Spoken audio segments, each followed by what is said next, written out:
కాబట్టి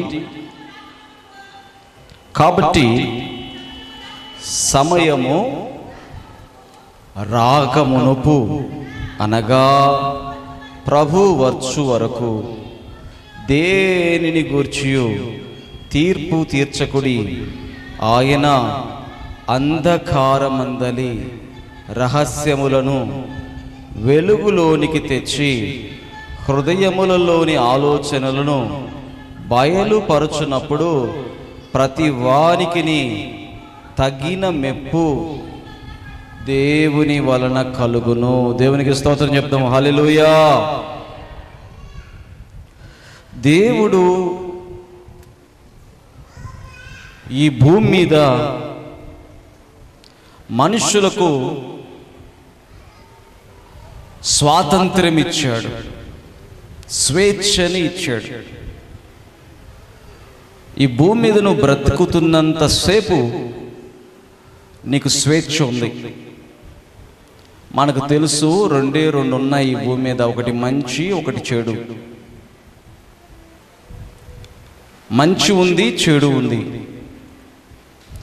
దేవుని బిడ్డలారా, ఎవరినైనా అడిగామనుకోండి, వెంటనే అతను అంటాడు నేను మంచోనండి అంటాడు, నేను మంచిదాన్నండి అంటది. మీరు ఒకవేళ ఎవరినైనా వ్యభిచారినైనా వేసేనైనా కూడా అడగండి, నేను మంచిదాన్నండి అనే చెప్తుంది. అబద్ధికులను అడగండి, నేను మంచోడనే చెప్తారు.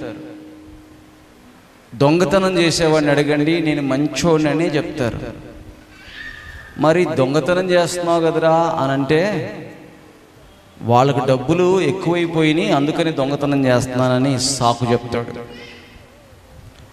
దేవుని బిడ్డలారా, మంచితనము ప్రతి ఒక్కడు కూడా మంచివాడిగా ఉండాలని, మంచివాడిగా పేరు తెచ్చుకోవాలని అనుకుంటాడు. అయితే అతడు తెలిసి చేస్తాడో తెలియక చేస్తాడో తెలియదు కానీ రహస్యంగా చెడుతనం చేస్తాడు. దేవునికి స్తోత్రం చెప్పండి గట్టిగా, హల్లెలూయా. చెడుతనం ఎప్పుడు కూడా బహిరంగంగా చేయడు, చెడుతనం ఎప్పుడు కూడా రహస్యంగా చేస్తాడు. ఆదాము అవ్వలు కూడా ఏ పండు తిన్నారు? మంచి చెడులు తెలివినిచ్చు వృక్ష ఫలం. ఒకసారి ఒక యవనస్తుడు అన్నాడు, ఏమనంటే ఫలం తింటేనే పాపమా అన్నాడు. దేవుని స్తోత్రం, హల్లెలూయా. అవును బిడ్డలారా, ఫలములో కూడా రకాలు ఉన్నాయి. చేదు ఫలం ఉంది, తీయ ఫలం ఉంది, వగరు ఫలం ఉంది, పుల్లని ఫలం ఉంది, విషం కలిగిన ఫలం కూడా ఉంది. దేవుని స్తోత్రం, హల్లెలూయా. అట్లనే తెలివినిచ్చు ఫలం ఉంది. చప్పట కొట్టండి గట్టిగా, దేవునికి గట్టిగా కొట్టాల. తెలివినిచ్చు ఫలం. కొంతమంది అంటారు, ఈ మధ్య మీరు చదివితే ఈ పండు తింటే ఈ విటమిన్ వస్తుంది, ఈ పండు తింటే డి విటమిన్ వస్తుంది, సి విటమిన్ వస్తుంది అని విటమిన్లు వస్తాయి అని చెప్తున్నారు. విటమిన్లు అంటే ఏంటి? నీకు ఆరోగ్యాన్ని ఇస్తాయి. దేవునికి స్తోత్రం, హల్లెలూయా. అయితే దేవుడు ఏం చెప్పాడు? ఆ పండు మాత్రం తినద్దయ్యా అన్నాడు. ఏ పండు అంట? మంచి చెడులు తెలివినిచ్చే పండు. ఎందుకు తినద్దన్నాడు? తింటే మంచిదే కదా, తింటే ఏమైద్ది? మంచి ఏదో చెడు ఏదో తెలుస్తుంది, అంతే కదా. అది తిన్న తర్వాతే సాతానుకు నీ మీద అవకాశం దొరుకుతుంది. దేవునికి స్తోత్రం చెప్పండి, హల్లెలూయా. అది తిన్న తర్వాతే చెడేదో మంచేదో తెలిసింది కాబట్టి సాతాను నిన్ను చెడు చేపించడానికి, అంటే తప్పు చేపించడానికి నిన్ను ఈడుస్తాడు. మళ్ళీ అడగచ్చు, తప్పంటే ఏంటండి అని.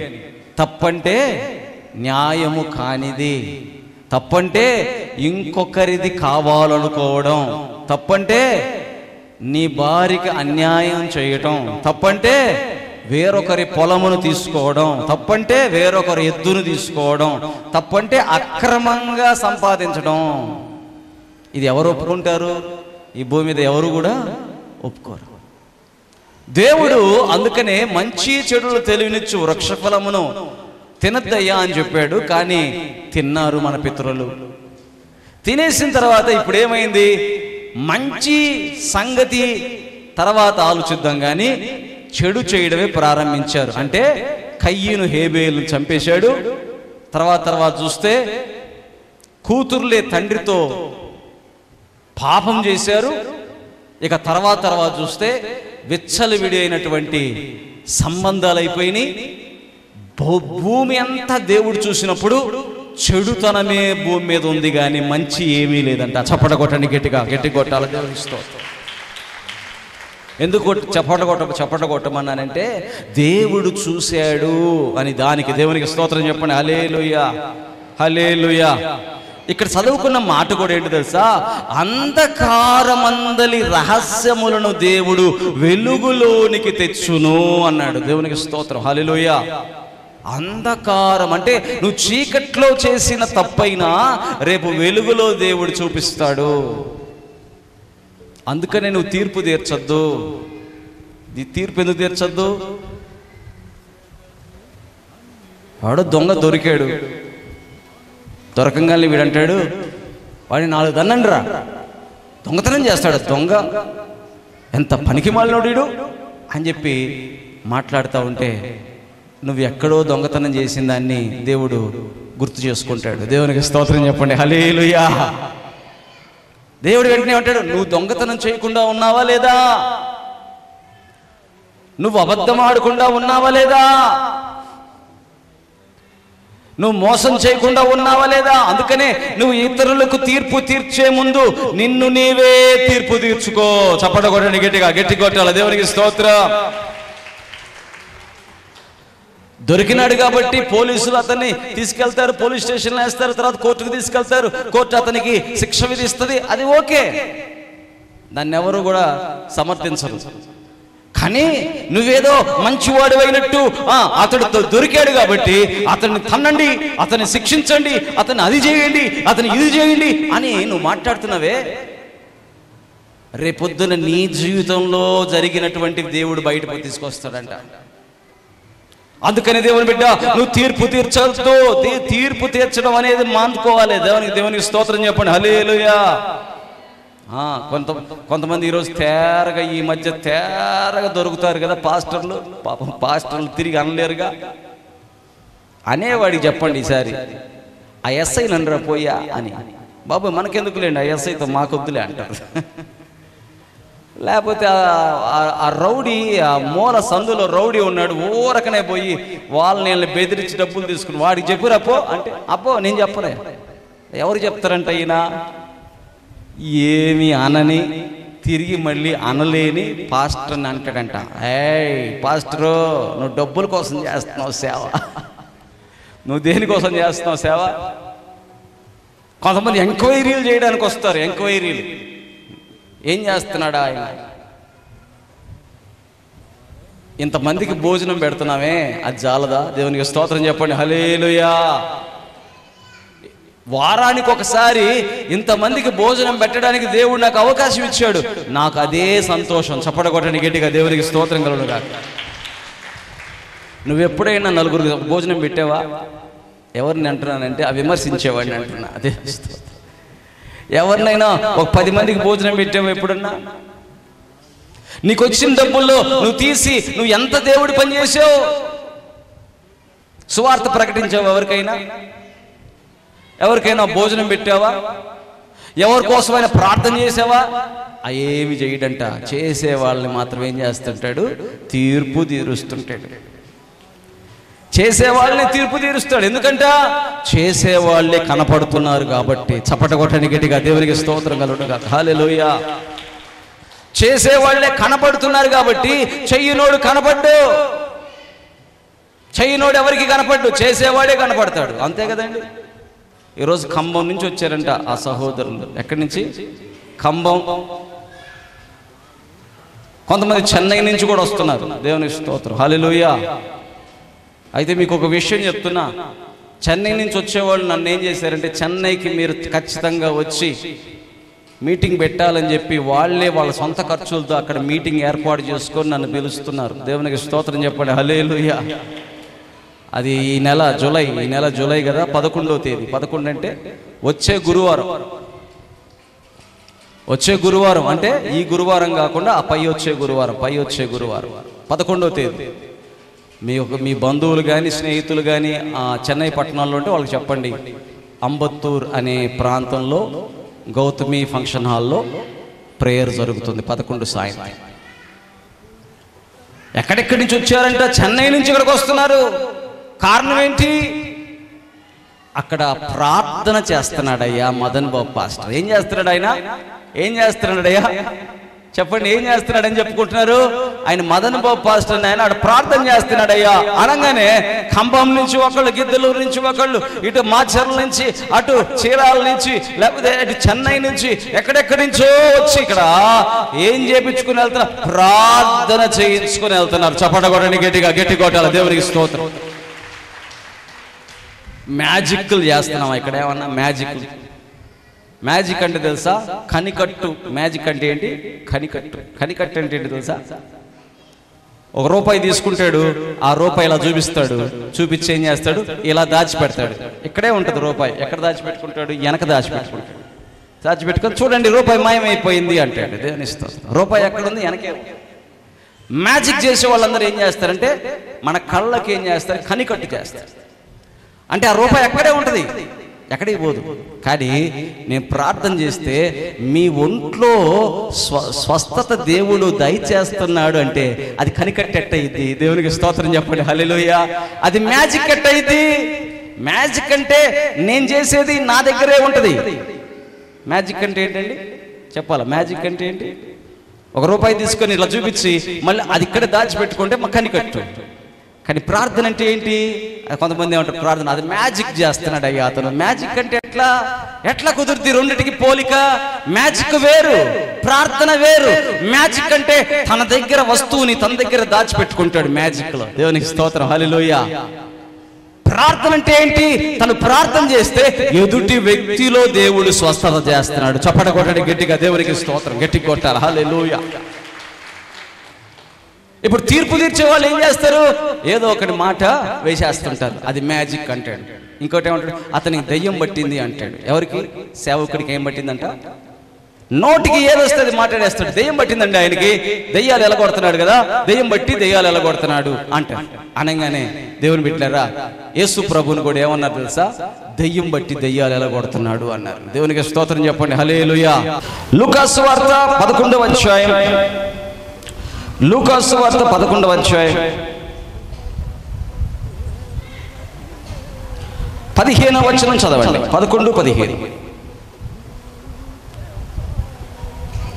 అయితే వారిలో కొందరు వీడు దయ్యములకు అధిపతి అయిన బెయల్జెబూలు వలన దయ్యములను వెళ్ళగొట్టుచున్నాడని చెప్పుకొనిరి. చూసారా ఏమని చెప్పుకుంటున్నారంట? యేసు ప్రభుని ఏమని అంటున్నారంట? యేసు ప్రభు దగ్గరికి ఒక మూగ దయ్యం పట్టిన వాడిని తీసుకొచ్చారు. ఆ దయ్యం ఏం చేసిందంటే ఆ బిడ్డకి మూగతనాన్ని తీసుకొచ్చింది. యేసు ప్రభు ఆ బిడ్డను చూసి కనికరపడ్డాడు. దేవుడి కరుణ ఆ బిడ్డ మీదకి వచ్చింది. వెంటనే యేసు ప్రభు అతని తాకగా అతనిలో ఉన్న దెయ్యము వెళ్ళిపోయి ఆ మూగవాడు మాట్లాడాడు. ఆ మూగవాడు మాట్లాడుతుంటే చుట్టూతూ ఉన్నటువంటి జనములో కొంతమంది అంట ఏమన్నారంట? యేసు ప్రభుని దయ్యముల వలన ఇతడు దయ్యములను వెళ్ళగొట్టుచున్నాడు అన్నారు. దేవునికి స్తోత్రం చెప్పండి. హల్లెలూయా. మొట్టమొదటి పాయింట్ ఏంటంటే దయ్యము ఎప్పుడు కూడా మంచి పని చెయ్యదు. చప్పట కొట్టండి గట్టిగా. దేవునికి స్తోత్రం. గట్టి కొట్టాలి. హల్లెలూయా. ఇక్కడ ఏం జరిగింది? మూగవాడు స్వస్థపడ్డాడు. అంటే అది మంచి కార్యం. అంటే ఆ కుటుంబమునకు ఎంతో దేవుడి యొక్క కృప. ఇప్పుడు దేవుడు అక్కడ స్వస్థత చేస్తే మనుషులు కొంతమంది ఏమంటున్నారు? దయ్యము పట్టింది అంటున్నారు.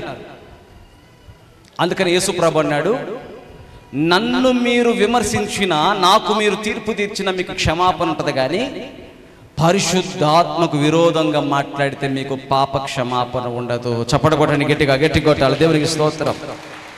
పరిశుద్ధాత్మకు విరోధముగా మీరు మాట్లాడితే పాప క్షమాపణ లేదు. అందుకని దేవుని బిడ్డలారా, నీవు లోకములో ఉన్న వారిని ఎవరినైనా విమర్శించినా నీకు క్షమాపణ ఉంది. సేవకుడిని విమర్శిస్తే క్షమాపణ లేదు. చప్పట కొట్టండి గట్టిగా, గట్టి కొట్టాలి. దేవునికి స్తోత్రం, గట్టి కొట్టండి. అసలు మీరు అంటున్నారు ఏంటి, నేను డబ్బుల కోసం, సేవకులు డబ్బుల కోసం చేస్తున్నారు అంటున్నారు కదా. ఇంకో విషయం చెప్పమంటారా, నేను మీ ఆస్తులు అడిగినా కూడా మీరు ఇవ్వాలి. దేవునికి స్తోత్రం చెప్పండి. హల్లెలూయా. వాస్తవం చెప్తున్నా, వాస్తవం చెప్తున్నా. ఇది మీరు నవ్వుకుంటున్నారు కదా. సేవకుడు ఆస్తులు అడిగినా కూడా ఇవ్వాలి. గుర్తుపెట్టుకోండి ఈ విషయాన్ని. చూడండి, అపోస్తుల కార్యములు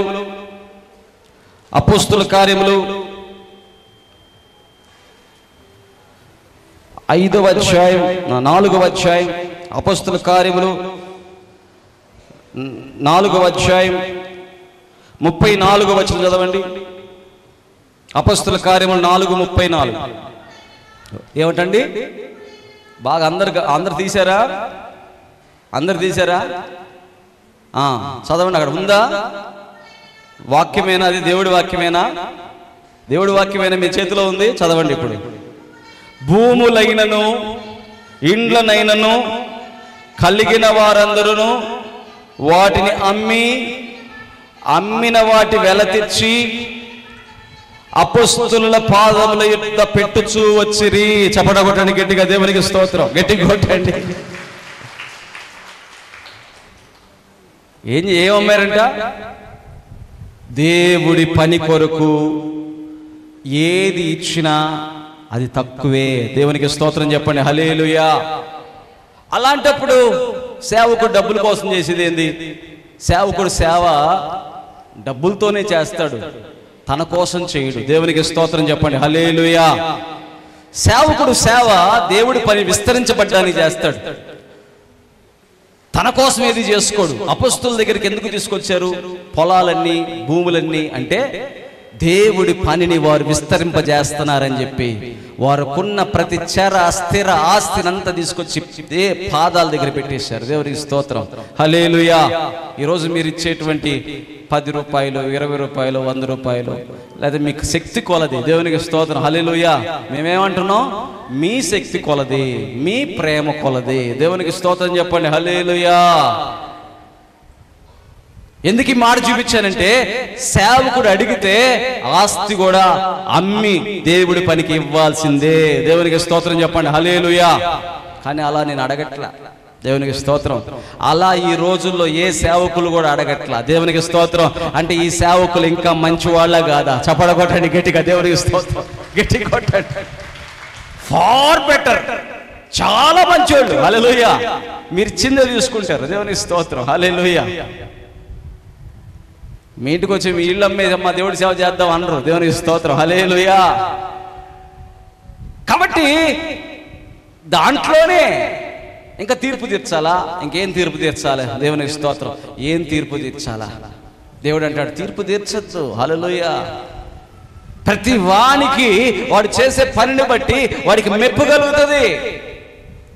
నువ్వు మంచి వింటే మంచి చేస్తావు, నువ్వు చెడు వింటే చెడు చేస్తావు. నీకు చెడు వినాలని ఉందా? మదన్ బాబు పాస్టర్ గురించి నీ జీవితంలో చెడే జరుగుతుంది. హల్లెలూయా. మదన్ బాబు పాస్టర్ గురించి నువ్వు మంచి వినావా? నీకు మంచే జరుగుతుంది. దేవునికి స్తోత్రం. హల్లెలూయా. నువ్వు మదన్ బాబు పాస్టర్ గురించి చెడు వినాలనుకున్నావా? సాతాను వచ్చి అంటాడు, లేనిపోని మాటలన్నీ కల్పించి నేను చెవులు వేస్తాడు. దేవునికి స్తోత్రం. ఏమేమి వేస్తాడు? మహా అయితే ఏమి వేయగలడు? మూడు విషయాలు వేయగలడు. ఏంటి? శరీరాశ, నేత్రాశ, జీవపుడంబం. ఈ 3 విషయాలు నిందలుగా వేస్తాడు చెడు. ఆయనకు లేని అలవాట్లేదయ్యా అంటాడు, అతను వ్యభిచారయ్యా అంటాడు, అతను తాగుబోతయ్యా అంటాడు, అతను డబ్బులు ఇష్టానుసారంగా ఖర్చు పెడతాడయ్యా అంటాడు, లేకపోతే ఆ లోకములో ఉన్న చెడ్డంతా తీసుకొచ్చి సేవకుడి మీద వేసేస్తాడు, చెత్త. దేవునికి స్తోత్రం. అది వినటానికి నీ చెవి ఇష్టపడుతుందా? దేవునికి స్తోత్రం. హల్లెలూయా. లేకపోతే ఏమి ఇష్టపడుతుంది? ఆయన ప్రార్థన చేస్తాడయ్యా, ఆయన వాక్యం చెప్తాడయ్యా, ఆయన ప్రత్యేకంగా ఉంటాడయ్యా, రోడ్ల మీద మేము ఎప్పుడు ఆయన చూడలేదయ్యా. దేవునికి స్తోత్రం చెప్పండి. హల్లెలూయా. మంచి వినాలని ఎప్పుడైతే నీ చెవి అనుకుంటుందో అప్పుడు ఇది మంచే మాట్లాడుతుంది నీ నోరు. దేవునికి స్తోత్రం చెప్పండి, హల్లెలూయా. మంచి ఎప్పుడైతే మాట్లాడుతుందో ప్రకృతి అంతా కూడా నీకు సహకరిస్తుంది. చప్పట్లు కొట్టండి గట్టిగా, దేవునికి స్తోత్రం గట్టి కొట్టాల. నీవు చేసే ప్రతి పనికి నీ చుట్టుపక్కల వారందరూ కూడా నీకు సహకరిస్తారు. నీవు ఆశీర్వాదంలోకి వెళ్ళిపోతావు. దేవునికి స్తోత్రం. అందుకనే యేసయ్య నీతో జీవించగానే నా బ్రతుకుగా పడలి మారేనులే. యేసయ్య నీతో జీవించగానే నా బ్రతుకుగా మారేనులే. నాట్యమాడి నాంతరంగము ఇది రక్షణానంద భాగ్యమే. నాట్యమాడి నాంతరంగము ఇది రక్షణానంద భాగ్యమే.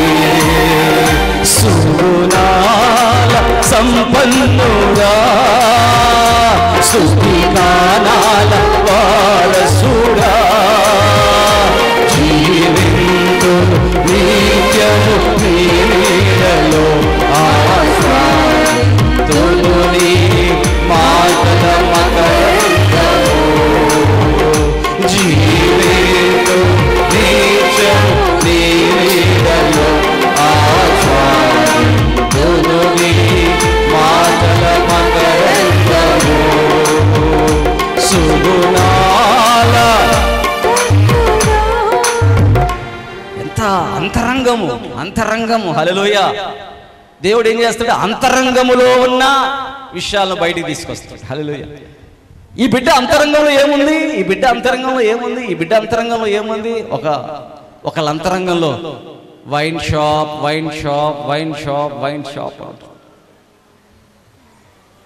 అతని అంతరంగంలో ఏముంటుంది?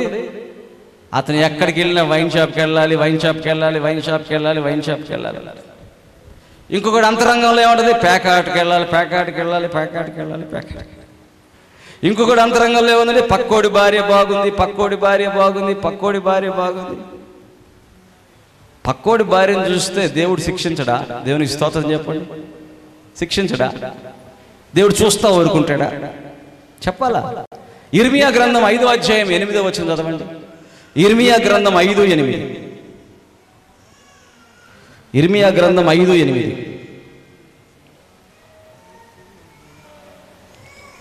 తీయాలా? అందరూ తీయాలి.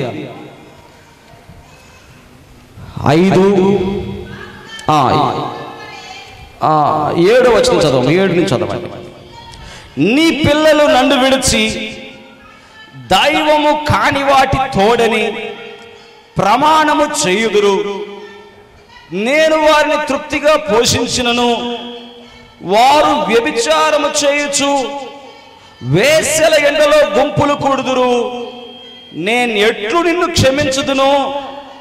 బాగుగా బలిసిన గుర్రముల వలె ప్రతివాడు ఇటు అటు తిరుగుచు తన పొరుగువాని భార్య వెంబడి ఏం చేస్తాడంటే సకిలిస్తాడట నోరు.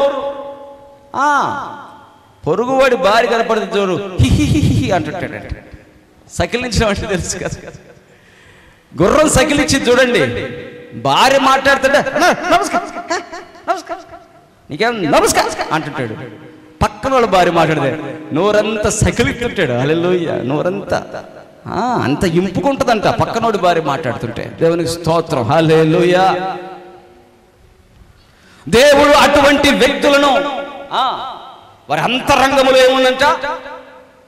పొరుగువాని భార్య ఉందంట వారి అంతరంగంలో. కొంతమంది అంతరంగంలో వేశ్యాగృహాలు, కొంతమంది అంతరంగంలో దొంగతనములు. ఈరోజు నీ అంతరంగంలో ఏముందంట? రక్షణానంద భాగ్యమే. హల్లెలూయా. చప్పట్లు కొట్టండి గట్టిగా, దేవునికి స్తోత్రం. గట్టి కొట్టాలి. నీ అంతరంగంలో ఏముందంట? రక్షణలో ఆనందించడము. దేవునికి స్తోత్రం. దేంట్లో ఆనందించాలా? రక్షణ. రక్షణ అంటే ఏంటి? యేసు నా పాపముల నిమిత్తము మరణించి సమాధి చేయబడి తిరిగి 3వ దినమున లేచెను. నేను యేసునందు విశ్వాసం ఉంచాను.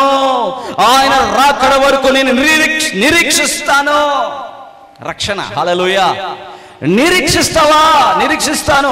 మళ్ళీ అడుగుతున్నాను, నిరీక్షిస్తావా? నిరీక్షిస్తాను. మళ్ళీ అడుగుతున్నా, ఎదురు చూస్తావా? ఎదురు చూస్తాను. మరి ఎదురు చూస్తే దేంట్లో ఆనందించాలి? రక్షణలో ఆనందించు. చప్పట కొట్టండి గట్టిగా, గట్టి కొట్టాలి. దేవునికి స్తోత్రం, గట్టి కొట్టాలండి. రక్షణలో ఆనందించాలంటే ఏం చేయాలి? వాక్యము చదవాలి. హల్లెలూయా. రక్షణలో ఆనందించాలంటే ఏం చేయాలి? దేవుడు నీకు అనుభవాలు ఇస్తే దాన్ని పాటలుగా రాయాలి. హల్లెలూయా. దేవుడు నీకు రక్షణలో ఆనందించాలంటే ఏం చేయాలి? నీకున్నటువంటి దాంట్లోనే లేని వారికి ఆహారం పెట్టాలా? దేవునికి స్తోత్రం చెప్పండి. హల్లెలూయా. నీకేమొచ్చింది? ఆనందం, ఆనందం, ఆనందం. రక్షణలో ఆనందించాలంటే ఏం చేయాలి? వాక్యాన్ని అంతరంగంలో పెట్టుకోవాలి. వాక్యాన్ని. దేవునికి స్తోత్రం. హల్లెలూయా. ఇందాక చెప్పా కదా, కొంతమంది అంతరంగాల్లో ఏముంటాయి? వైన్ బాటిళ్ళు, కొంతమంది అంతరంగాల్లో వేశ్యలు, కొంతమంది అంతరంగాల్లో పక్కింటోడి భార్య, కొంతమంది అంతరంగాల్లో లేకపోతే పక్కింటోడి భర్త, కొంతమంది అంతరంగాల్లో. కానీ మన అంతరంగంలో దేవుని వాక్యం ఉంటుంది. చప్పట కొట్టండి గట్టిగా, గట్టి కొట్టాలి. దేవునికి స్తోత్రం, గట్టి కొట్టండి. హల్లెలూయా. మన అంతరంగములో దేవుని వాక్యం ఉన్నప్పుడు అప్పుడు ఏం చేయబడుతుంది? మనకు ఏం కలుగుతుందంట? దేవుని వాక్యం అబద్ధం ఆడనీయదు. దేవునికి స్తోత్రం చెప్పండి. హల్లెలూయా. నువ్వు అబద్ధం ఆడాలని ట్రై చేయి. నువ్వు అబద్ధం ఆడేవంటే నువ్వు ఆనందించట్లా దేవుని వాక్యంలో. దేవునికి స్తోత్రం చెప్పండి. హల్లెలూయా. నువ్వు రక్షణలో ఆనందించట్లేదు అనేది ఎప్పుడు తెలుస్తుంది తెలుసా? నువ్వు అబద్ధం ఆడుతున్నావంటే. ఒకవేళ నువ్వు అబద్ధం ఆడిన తర్వాత నీకు నిద్ర పట్టట్లేదా? నీకు అనవసరంగా అబద్ధం ఆడని అనిపించిందా? అంటే నువ్వు అప్పుడు రక్షణలో ఆనందిస్తున్నావు. చప్పట కొట్టండి గట్టిగా. దేవునికి స్తోత్రం. హల్లెలూయా. ఒక చిన్న పాపం చేయాలన్నా కూడా వణికిపోతావు. ఎందుకు తెలుసా? నీ లోపల అంతరంగం నిన్ను కుదేలు చేస్తుంది. ఎందుకు తెలుసా? నువ్వు వేరే ట్రాక్ లో ఉన్నావు. ఏం ట్రాక్ అది? దేవుని వాక్యం అనే ట్రాక్ లో ఉన్నావు. ఇప్పుడు చిన్న రాయి అయినా ఆ ట్రాక్ మీద ఉంటే అది ఇబ్బంది కలుగు చేస్తుంది. దేవునికి స్తోత్రం చెప్పండి. హల్లెలూయా. నువ్వు ఏ ట్రాక్ లో ఉన్నావు? నీ ట్రాక్ మీద ఏదైనా చిన్న తప్పు, చిన్న ఆ రాయి లేదా చిన్న పాపం ఏదైనా వచ్చినా కూడా నువ్వు కుదేలైపోతావు. అందుకని ఏంటి? వెంటనే క్షమించమని ప్రభువుని అడుగుతావు. దేవునికి స్తోత్రం చెప్పండి. హల్లెలూయా. ఒక తప్పు జరిగిందా? ప్రభువా నన్ను క్షమించు నాయనా అంటావు. హల్లెలూయా. ఏడుస్తావు, కన్నీరు గారుస్తావు, దేవుడితో మమేకమైపోతావు. హల్లెలూయా. అందుకని అంతరంగములో దేవుడు చూస్తున్నదే. పైన షో, కొంతమంది పై షో. ఎవడేసుకోవద్దు అన్నట్టు తెల్ల బట్టలు వేసుకో. తెల్ల బట్టలు వేసుకున్న వాళ్ళందరూ పరలోకం వెళ్ళిపోతారు అనుకుంటే రాజకీయ నాయకులు ముందు వెళ్ళిపోతారు. దేవునికి స్తోత్రం చెప్పండి. హల్లెలూయా. తర్వాత ఎవరు వెళ్తారు? రైతులందరూ వెళ్ళిపోతారు పరలోకం. దేవునికి స్తోత్రం. హల్లెలూయా. రైతులు ఎప్పుడు తెల్ల పంచా, తెల్ల షర్టే. అవునా కదా? అట్లనే రాజకీయ నాయకులు కూడా ఏం వేసుకుంటారు? తెల్ల షర్టు, తెల్ల లాల్చి, వాళ్ళందరూ వెళ్ళిపోతారు పరలోకం. దేవుని స్తోత్రం. అంటే తెల్లదే అదే, అది కాదు. నీ అంతరంగములో తెల్లగా ఉందా నీ హృదయము? చప్పట్ల కొట్టని గట్టిగా. దేవునికి స్తోత్రం. గట్టి కొట్టాలా, గట్టి కొట్టాలా. పైన వేసుకునేది కాదు. దేవునికి స్తోత్రం. వేసుకుంటే వేసుకో, తెల్ల. దాన్ని బట్టి దేవుడు నీకేది ఇవ్వడు బహుమానం. దేవుని స్తోత్రం. హల్లెలూయా. దేని బట్టి ఇస్తాడు బహుమానం? నీ అంతరంగములో వాక్యముతో నువ్వు నివసిస్తున్నావా? నీ అంతరంగములో రక్షణతో ఆనందిస్తున్నావా? నీ అంతరంగం ఎట్టుంది? హల్లెలూయా. అంతరంగం ఎట్టుంది? శోధన ఎక్కడొచ్చింది? నీ అంతరంగానికి శోధన వచ్చింది. దేవునికి స్తోత్రం. హల్లెలూయా. హెబ్రీయులకు రాసిన పత్రికలో ఒక మాట చూద్దాం. హెబ్రీయులకు రాసిన పత్రిక 4వ అధ్యాయం 13వ వచనం చదవండి. హెబ్రీయులకు రాసిన పత్రిక 4:13. మరియు ఆయన దృష్టికి కనబడని సృష్టము ఏదియూ లేదు.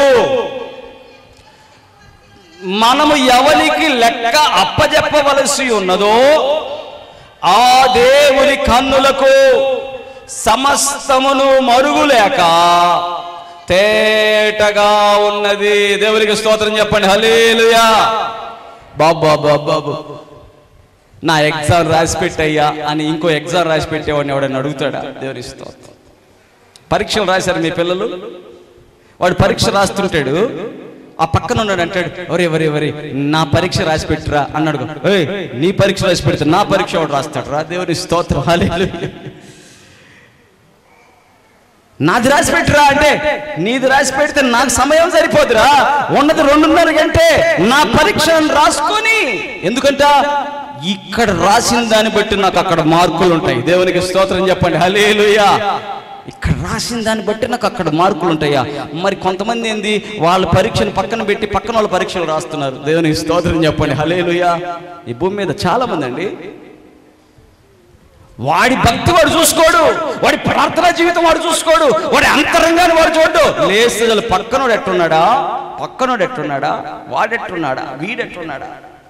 బైబిల్ గ్రంథం ఎప్పుడు కూడా మనకు చెప్పేదేంటి? నీ సహోదరుని కంటిలో దూలమును నువ్వు నా కంటిలో ఉన్న నలుసును నీవు తీయొద్దు. చప్పట కొట్టండి గట్టిగా. దేవునికి ఇస్తావు. తీయద్దండి. ఎందుకు తీయద్దు? నీ కంట్లో ఉన్న దూలాన్ని తీసుకో. దేవునికి స్తోత్రం చెప్పండి. హల్లెలూయా. నీ కంట్లో ఉన్న దూలం తీసుకో. నీ పనంతా ఏంటంటే ఈ భూమి మీద నీవెట్టున్నావు చూసుకో, నీ అంతరంగం ఎట్టుందో చూసుకో. ఎప్పటికప్పుడు శోధనలు వస్తున్నాయి, అంటే క్వశ్చన్లు వస్తున్నాయి, ప్రశ్నలు వస్తున్నాయి. సాతాను నీ మీదగా దాడులు తీసుకొస్తున్నాడు. ఆ దాడుల్లో నువ్వు ఎట్లా ఆన్సర్, ఎట్లా జయించాలి, ఎట్లా ఎగ్జామ్ రాయాలి, ఎట్లా దాన్ని అనగదొక్కాలి. హల్లెలూయా. అది ఎగ్జామ్, పరీక్ష. దేవుడు చూస్తున్నాడు. దేవుడు ఏం చేస్తాడు? ఆయన కళ్ళకు మరుగైదు ఏది లేదంట. హల్లెలూయా. నువ్వెవరి లెక్క అప్పగించాలంట. దేవునికి స్తోత్రం చెప్పండి. హల్లెలూయా. చాలా మంది ఏమని చేస్తారు? యేసయ్యా నీ దగ్గరే ఉండాలయ్యా పరలోకంలో అంటారు. అంత ఈజీనా? చాలా మంది అంటారు నీ పక్కనే ఉండాలి యేసయ్యా నేను పరలోకంలో అంటారు. ప్రతి ఒక్కళ్ళు ప్రార్థన చేస్తుంటారు. అప్పుడు ఎవరిని కూర్చోబెట్టుకుంటాడు యేసయ్య? చెప్పాలి ఎవరిని? ఇక్కడ ఉన్న వాళ్ళందరికీ కూడా నేను కలెక్టర్ని అయిపోవాలి అనుకుంటారు. అనుకోగానే కలెక్టర్లు అవుతారా? దేవునికి స్తోత్రం. దానికి ఏం చేయాలంట? ఎంత పెద్ద పుస్తకం ఉంటుంది, ఇది చదవండి అంటాడు. దేవునికి స్తోత్రం. చదివిన వాళ్ళందరికి ఇచ్చేస్తాడు. కలెక్టర్ కాదంట, పరీక్ష ఉంటుందంట. ఆ పరీక్ష రాయాలంట. రాస్తే ఎంతమందినే తీసుకుంటాం? 1,00,000 మంది రాశారనుకో 1000 మందిని తీసుకుంటారంట. 1000 మందికి ఇస్తారా కలెక్టర్లు? ఇవ్వరంట. 1000 మందిలో కూడా ఎంతమందిని అంట ఇంటర్వ్యూ పెడతారంట. ఇంటర్వ్యూలో ఒక 100 మందిని తీసుకుంటారంట. దేవునికి స్తోత్రం చెప్పండి. హల్లెలూయా. అంటే ఈ భూమి మీదే ఒక ఉద్యోగం రావాలంటే ఆశపడిన వాళ్ళందరికీ రాదండి. దేవునికి స్తోత్రం చెప్పండి. హల్లెలూయా. పరీక్షించబడతారు. పరీక్షించబడిన వాడు, జయించిన వాడు ముందు వరుసలోకి వచ్చి ఉంటాడు. చప్పట కొట్టండి గట్టిగా. గట్టి కొట్టాల. ఈరోజు నీవు తీర్పు తీర్చుకుంటా కూర్చుంటే నీ పరీక్ష ఎవరు రాస్తారు? దేవునికి స్తోత్రం చెప్పండి. హల్లెలూయా. నువ్వు ఇంకా తీర్పు తీర్చుకుంటానే, ఇంకా నువ్వు ఇతరుల గురించే నువ్వు ఆలోచించుకుంటా ఉంటే నీ చదువు ఎప్పుడు చదువుతావురా? నీ పరీక్ష ఎప్పుడు రాస్తావురా? నువ్వు ముందు వరుసలోకి ఎప్పుడు వెళ్ళి నుంచుంటావు? దేవునికి స్తోత్రం. హల్లెలూయా. ఈరోజు క్రైస్తవ సమాజం ఎట్టయిపోయింది? తన అంతరంగాన్ని శుద్ధి చేసుకొని, తన విశ్వాసాన్ని బలపరుచుకొని, తన అంతరంగంలో రక్షణ ఆనందము చేత నింపబడి ప్రభు ఇచ్చేటువంటి విశ్వాసపు శక్తిని పొందుకొని సాతాను వేసే శోధనలు జయిస్తూ ముందుకు కొనసాగుతుంటే రేపు పరలోకములో దేవుని ద్వారా మెప్పు కలగబోతుంది. చప్పటి కొట్టండి గట్టి కొట్టాలి. దేవునికి స్తోత్రం. అప్పుడు అడుగుతాడు దేవుడు లెక్క అడుగుతాడు. ఎవరు అడుగుతారు? దేవుడు. ఎవరిని అడుగుతాడు? చాలా మంది అంటారు ఈ సేవకులు లెక్క చెప్పాలండి. సేవకులే కాదు, విశ్వాసులు కూడా లెక్క చెప్పాలా. చప్పడ కొట్టండి గట్టిగా. దేవునికి స్తోత్రం. గట్టిగా కొట్టాలా. కొంతమంది అంటారు మేము సంపాదించుకున్నామండి, మా కష్టార్జితం అండి, మేము వెళ్ళి షాపులోకి వెళ్ళి మా ఇష్టం వచ్చినట్టు తింటామండి రెస్టారెంట్లో 5,000కి. దేవునికి స్తోత్రం. లెక్క చెప్పవా నువ్వు అంటే? నేను లెక్క చెప్పాల్సిందే దేవుడికి. ఇక్కడ ఏమని రాసింది? సేవకులు మాత్రమే లెక్క చెప్పాలని రాసిందా? ఏమని రాసింది చెప్పండి అమ్మా. ఏమని రాసింది? సేవకులు ఒక్కరే లెక్క చెప్పాలి. నీకు సంపాదించుకున్న 70,000 వచ్చింది నీకు జీతం, 1,00,000 రూపాయలు వచ్చింది నీకు జీతం, దేవుడు నిన్ను లెక్క అడగడు అనుకుంటున్నావా? దేవునికి స్తోత్రం చెప్పండి, హల్లెలూయా. నువ్వు తినడానికి ఎంత ఖర్చు అయింది, నీ ఉండటానికి ఎంత ఖర్చు అయింది, నీ జీవితానికి నువ్వు దుబారా చేసిన ప్రతి రూపాయి లెక్క చెప్పాలా? చప్పట కొట్టండి గట్టిగా, దేవునికి స్తోత్రం. గట్టిగా కొట్టాలా, గట్టిగా కొట్టాలా. రక్షణ దేవుడు నీకు ఉచితంగా ఇచ్చాడండి. రక్షణకి దేవుడు ఉచితంగా ఇచ్చాడు. కానీ నువ్వు లెక్క చెప్పకపోతే నీకు ఆనందం ఏడి నుంచి వచ్చింది? నీ ఇష్టానుసారంగా నువ్వు ఖర్చు పెట్టి నేను సంపాదించుకున్నానంటే నువ్వెట్లా దేవుడికి లెక్క చెప్పకుండా ఉంటావు? దేవునికి స్తోత్రం చెప్పండి, హల్లెలూయా. దేవుడు ప్రతి ఒక్కరిని అడుగుతాడు. ఈరోజు నువ్వు సంపాదించిన సంపాదనలో నీవు తినగా, నీ పిల్లలకి ఖర్చులకు పోగా, నీవు దేవుడి కోసం ఏం చేయాలంట? తీసి పెట్టాలంట. దేవునికి స్తోత్రం చెప్పండి, హల్లెలూయా. నువ్వు దేవుడి కోసం తీసి పెట్టింది మేము కూడా తినగా, మేము కూడా ఏం చేయాలంట? దేవుడి పనికి ఖర్చు పెట్టాలా? చప్పట కొట్టండి గట్టిగా, దేవునికి స్తోత్రం. గట్టిగా. అలా కాకుండా లెక్క ఒక్క సేవకుడే చెప్పాలండి. ఇప్పుడు ప్రకాశం జిల్లాలో ఉన్న పాస్టర్ల కళ్ళన్నీ నా మీదే ఉన్నాయి. దేవునికి స్తోత్రం, హల్లెలూయా. ప్రకాశం జిల్లాలో ఉన్నటువంటి సేవా పరిసరాల వాళ్ళ కళ్ళన్నీ ఇక్కడే ఉన్నాయి. ఎందుకంటే అన్ని ఊర్ల నుంచి ఇక్కడికి వస్తున్నారు కాబట్టి. దేవునికి స్తోత్రం చెప్పండి, హల్లెలూయా. అంటే నేనొక్కడిని లెక్క చెప్పాలనుకుంటున్నారు వాళ్ళు. దేవునికి స్తోత్రం. ఇంకో విషయం ఏంటంటే నాకేం సమస్య లేదండి. ఎందుకంటే మీరిచ్చిన ప్రతి రూపాయి దేవుడి పనికి ఖర్చు పెట్టబడుతుంది. దేవునికి స్తోత్రం చెప్పండి, హల్లెలూయా. విశ్వాసులు కూడా లెక్క చెప్పాలి. విశ్వాసులు కూడా దేవుడికి వారి యొక్క ప్రతి రూపాయి లెక్క అప్పచెప్పాల్సినటువంటి వారిగా ఉన్నారు. ఎందుకంటే దేహముతో నువ్వు చేసే ప్రతి పని తీర్పులోకి వస్తుంది. చూడండి ఒకసారి కొరింథీయులకు రాసినటువంటి 2వ పత్రిక 5వ అధ్యాయం 10వ వచనం. కొరింథీయులకు రాసిన 2వ పత్రిక 5:10. చివరిగా ముగించబోతున్నాను. కొరింథీయులకు రాసిన 2వ పత్రిక 5వ అధ్యాయం 10వ వచనం. ఎందుకనగా తాను జరిగించిన క్రియల చొప్పున అవి మంచివైనను సరే, చెడ్డవైనను సరే, దేహముతో జరిగించిన వాటి ఫలమును ప్రతి వాడు పొందునట్లు మనమందరము క్రీస్తు న్యాయపీఠం ఎదుట ప్రత్యక్షము కావలసి ఉన్నది. దేవునికి స్తోత్రం చెప్పండి, హల్లెలూయా, హల్లెలూయా. అందుకనే లోకంలో ఉన్నవాడిని చూడండి, డబ్బులు రానంత వరకు, వాడికి ఉద్యోగాలు లేనంత వరకు ఒకలాగా ఉంటాడు. వాడు బాగా సంపాదిస్తున్నాడు అనుకోండి, డబ్బులు లేనంతసేపు భార్యతో అంటాడు, మనకు డబ్బులు లేవు, జాగ్రత్తగా ఉండాలి, జాగ్రత్తగా ఖర్చు పెట్టుకోవాలి, ఈ నెల మనకి ఇంతే వచ్చినాయి అని చెప్పి పలుకుతాడు పేద పలుకులు. కొంచెం డబ్బులు రాగానే, ఇంట్లో సమృద్ధి రాగానే వీడి చూపులు ఏమైతే, ఒక భార్య సరిపోదు వీడికి, ఇంకో 2-3 కావాలి. వీడికి ఒక్కడే కూర్చొని టిఫిన్ చేయలేడు, వీడికి ఇంకో 4 కూర్చోబెట్టుకోవాలి తాగుబోతుల్ని. అంటే వీడి జీవితం ఏం చేస్తాడు? డబ్బు ఎక్కువయ్యే కొంది దుబారా ఖర్చులు, పాపపు స్నేహాలు, దుష్టుల ఆలోచనలు ఎక్కువైపోతాయి. దేవుడు లేని ప్రతి వాడు కూడా వాడికి డబ్బు ఎక్కువ అవుతుంటున్నదంటే వాడు దుష్టుడు, వాడిని ఈడ్చుకొని పోతూ ఉంటాడు. అది దేవుడిని నమ్ముకున్న వాడు ఏం చేస్తాడు చెప్పాలి? దేవుడిని నమ్ముకున్న వాడు ఏం చేస్తాడు? ఈ రోజుల్లో దేవుడిని నమ్ముకున్నవాడు కూడా అట్లాంటి స్నేహాలు, ఏది దుష్టుడి స్నేహాలకే ఇష్టపడుతున్నారు. దేవుడిని నమ్ముకున్నవాడు కూడా ఏమంటాడు తెలుసా? కొంచెం డబ్బు రాగానే ఆ డబ్బుని ఏం చేయాలి?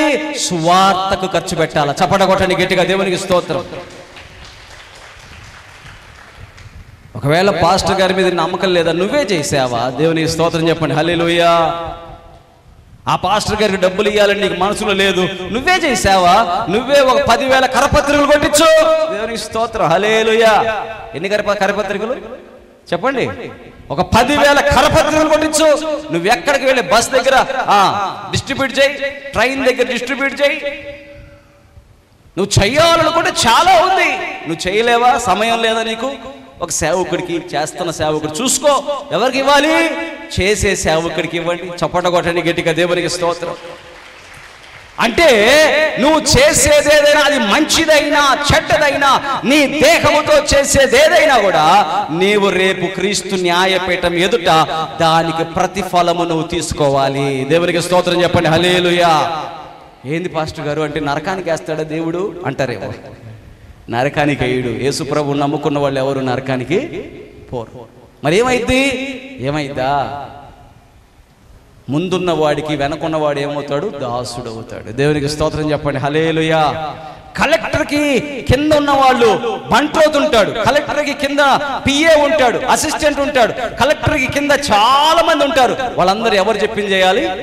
కలెక్టర్ చెప్పింది చేయాలి. అలాగా నీకుండేటువంటి మార్కులను బట్టి, నువ్వు చేసే క్రియలను బట్టి నీ యొక్క అర్హత పరలోకంలో తగ్గిపోతుంది. దేవునికి స్తోత్రం చెప్పండి. హల్లెలూయా. నువ్వు మంచి క్రియలు ఎక్కువ చేస్తున్నావు అనుకో, పరలోకంలో నీ అర్హత పెరుగుద్ది. నువ్వు మంచి క్రియలు తక్కువ చేసి చెడ్డ క్రియలు చేస్తుంటే నీ అర్హత తగ్గిపోయి చివరికి నువ్వు గేట్ వాచ్మెన్గా కూడా మారిపోతావు పరలోకంలో. దేవునికి స్తోత్రం చెప్పండి. హల్లెలూయా.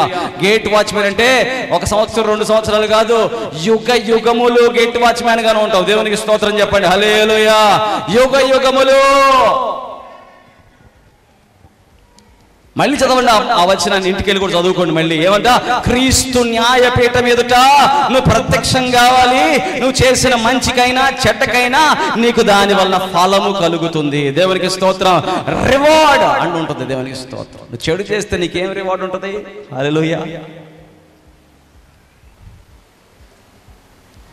కాబట్టి దేవుని బిడ్డలారా, తీర్పు తీర్చడం అనే తర్వాత సంగతి.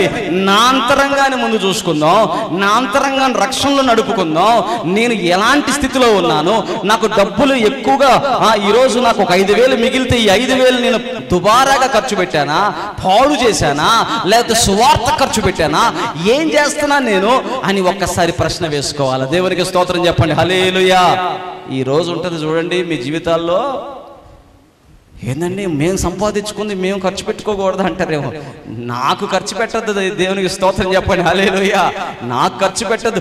నీకు రక్షణ ఇచ్చాడే, నీ కోసం ప్రాణం పెట్టాడే, నీ కోసం మరణించి తిరిగి లేచాడే, ఆయన నా దేవుడు అని నువ్వు మాట్లాడుతున్నావే, ఆయన కోసం నువ్వే ఏదైనా చేస్తావా? దేవునికి స్తోత్రం చెప్పండి. హల్లెలూయా.